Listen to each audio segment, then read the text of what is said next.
नमस्कार, मैं प्रिया राज। आप देख रहे हैं हिंद लाइव। मिडिल ईस्ट में जारी जंग के बीच भारत के प्रधानमंत्री नरेंद्र मोदी ने ईरान के राष्ट्रपति मसूद पेजेश्कियन से फोन पर बात की। पीएम मोदी ने मसूद पेजेश्कियन के साथ मौजूदा स्थिति पर विस्तार से चर्चा की और चिंता व्यक्त की। पीएम मोदी ने एक्स पर पोस्ट कर इजराइल और ईरान से तनाव कम करने और आपसी बातचीत की अपील भी की है। जी हां, पीएम मोदी ने तत्काल तनाव को कम करने के लिए सभी मामलों को कूटनीति के जरिए सुलझाने और क्षेत्रीय शांति सुरक्षा बहाल करने की अपील की है। उन्होंने आगे ये भी कहा कि भारत हमेशा से यह मानता रहा है कि संवाद और कूटनीति ही किसी भी संकट का समाधान है। पीएम मोदी की मसूद पेजेश्किन के साथ बातचीत ऐसे समय जब अमेरिका की ओर से ईरान के 3 परमाणु ठिकानों पर किए गए बमबारी के बाद पूरी दुनिया की नज़र मिडिल ईस्ट के हालातों पर टिकी है। ईरान और इजराइल के बीच युद्ध की ओर बढ़ने से इराक, जॉर्डन, लेबनान, सीरिया और यमन सहित पश्चिम एशियाई देशों के साथ भारत के व्यापार पर व्यापक प्रभाव पड़ने के आसार हैं।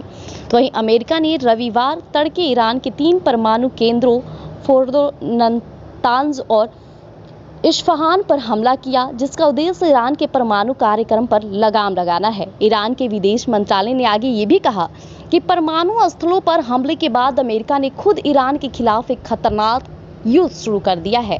विदेश मंत्री अब्बास अराघची ने कहा कि उसके परमाणु अस्त्रों पर हमलों के नतीजों के लिए अमेरिका पूरी तरह जिम्मेदार है। उन्होंने कहा कि कोई ऐसी लक्ष्मण रेखा नहीं बची जिसे अमेरिका ने पार न किया हो।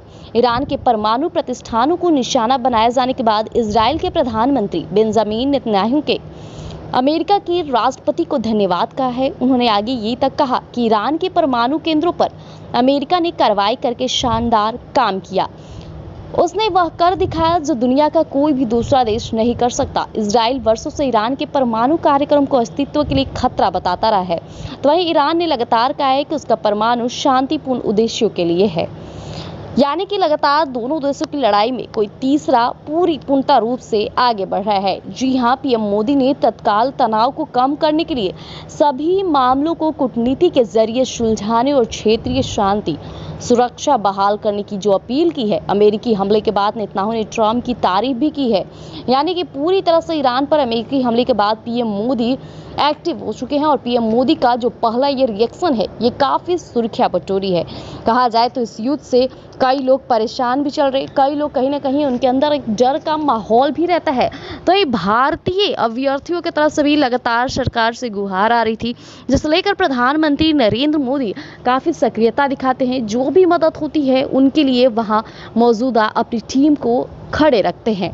अब सवाल उठता है कि इसी बीच पीएम मोदी का जो ये पहला रिएक्शन है उसे लेकर लोगों की क्या राय होगी और लगातार ये युद्ध कब तक यूं ही बना रहेगा। तब तक के लिए हमारे साथ जुड़े रहिएगा हिंद लाइव पर। धन्यवाद।